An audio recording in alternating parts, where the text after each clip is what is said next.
বাড়িতে পালং শাক আছে তো? তাহলে আজই বানিয়ে ফেলুন এই মজাদার পালং শাক বড়ি পোস্ত। গরম ভাতের সাথে খেলে আঙুল চাটতে হবে। সহজ উপকরণে দারুণ স্বাদ। বাড়ির সবার মন জিতে নেবে। ভাতের সাথে একদম পারফেক্ট। একবার বানালে বারবার বানাতে ইচ্ছে করবে। তো চলুন শুরু করি। সবথেকে প্রথমে আমি পালং শাক নিয়েছি।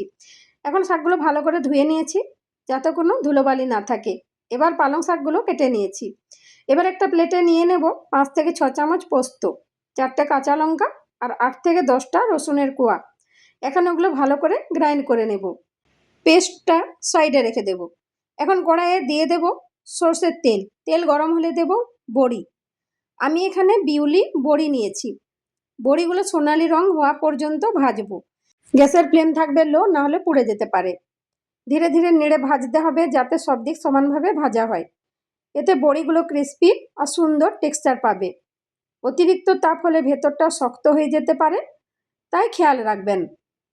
বড়িগুলো ভাজা হয়ে গেছে, তুলে রেখে দেব। এবার ওই তেলের মধ্যেই দিয়ে দেবো 5 ফোড়ন আর শুকনো লঙ্কা। দারুণ একটা গন্ধ বেরোতে শুরু করবে। এবার দেব কুচানো পেঁয়াজ। পেঁয়াজগুলো হালকা গোল্ডেন হওয়া পর্যন্ত ভাজতে হবে। এতে রান্নার স্বাদ অনেকটাই বেড়ে যায়। ধীরে ধীরে নেড়ে নিতে হবে, যাতে পুড়ে না যায়। পেঁয়াজগুলো হালকা গোল্ডেন হওয়া পর্যন্ত ভাজতে হবে। এতে পেঁয়াজের মিষ্টি স্বাদটা বেরিয়ে আসে। রং সুন্দর হালকা বাদামি হলে বুঝবেন ঠিকমতো ভাজা হয়েছে। তখনই পরের ধাপে যেতে হবে। পেঁয়াজ হালকা বাদামি হলে পরের ধাপে যাব। দিয়ে দেবো কুচানো আলু আর স্বাদ মতো নুন। ভালো করে মিক্স করে নেব। এতে রান্নার টেক্সচার আরও ভালো হয়। এবার একটু ঢেকে রান্না হতে দেব। এতে আলু ভেতর থেকে নরম হতে শুরু করবে। মাঝে মাঝে নেড়ে দিতে পারেন, যাতে নিচে লেগে না যায়। 1 থেকে 2 মিনিট ঢেকে রাখবো। গ্যাসের ফ্লেম থাকবে লো। এতে আলু একটু নরম হয়ে আসবে। এবার ঢাকনা খুলে দিয়ে দেবো ভেজে রাখা বড়ি আর পালং শাক। ভালো করে মিক্স করে নেব। পালং শাক ধীরে ধীরে জল ছাড়বে। সব কিছু সুন্দরভাবে মিশে যাবে। আস্তে আস্তে নেড়ে মিশিয়ে নেব, যাতে বড়ি ভেঙে না যায়। এতে বড়িগুলো তাদের শেপ ঠিক রাখবে। একই সাথে শাক আর আলুর সাথে সুন্দরভাবে মিশে যাবে।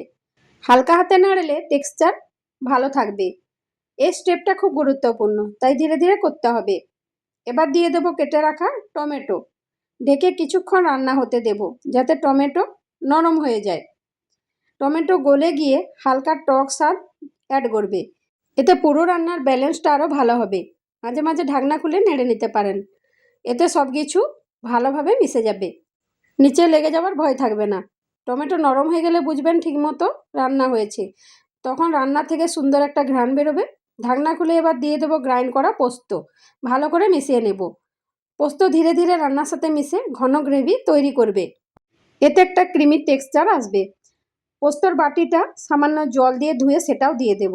এতে গ্রেভিটা সুন্দর হবে আর কিছুই নষ্ট হবে না। কন্টিনিউ নেড়ে যেতে হবে, যাতে পুড়ে না যায়। এতে পোস্তর স্বাদটা পুরো রান্নায় ছড়িয়ে পড়বে। এখন গ্রেভিটা ধীরে ধীরে ঘন হয়ে আসবে। এই সময় গ্যাসের ফ্লেম লো রাখবেন। মাঝে মাঝে নেড়ে নিলে নিচে লাগবে না। রান্নাটা ঠিক মতো কুক হয়ে সুন্দর রং চলে আসবে। উপর থেকে দিয়ে দেবো কোচানো ধনেপাতা। এতে একদম ফ্রেশ ফ্লেভার আসবে। শেষবার ভালো করে মিক্স করে নেব। রান্নাটা দেখতে আর গন্ধে একেবারে লোভনীয় হয়ে যাবে। গ্যাসের ফ্লেম বন্ধ করে দেব। তৈরি হয়ে গেল দারুণ স্বাদের পালং শাক বড়ি পোস্ত। এবার একটা বলে তুলে নেব। গরম ভাতের সাথে খেতে একদম অসাধারণ লাগে। বড়ি আর পোস্তর কম্বিনেশনটা সত্যিই দারুণ। পালং শাকের সাথে মিশে একেবারে লাজবাব। একবার খেলে মন ভরে যাবে। আপনারাও বাড়িতে ট্রাই করে দেখুন। ভিডিও ভালো লাগলে লাইক, শেয়ার আর সাবস্ক্রাইব করে পাশে থাকবেন। আবার দেখা হবে নেক্সট রেসিপিতে।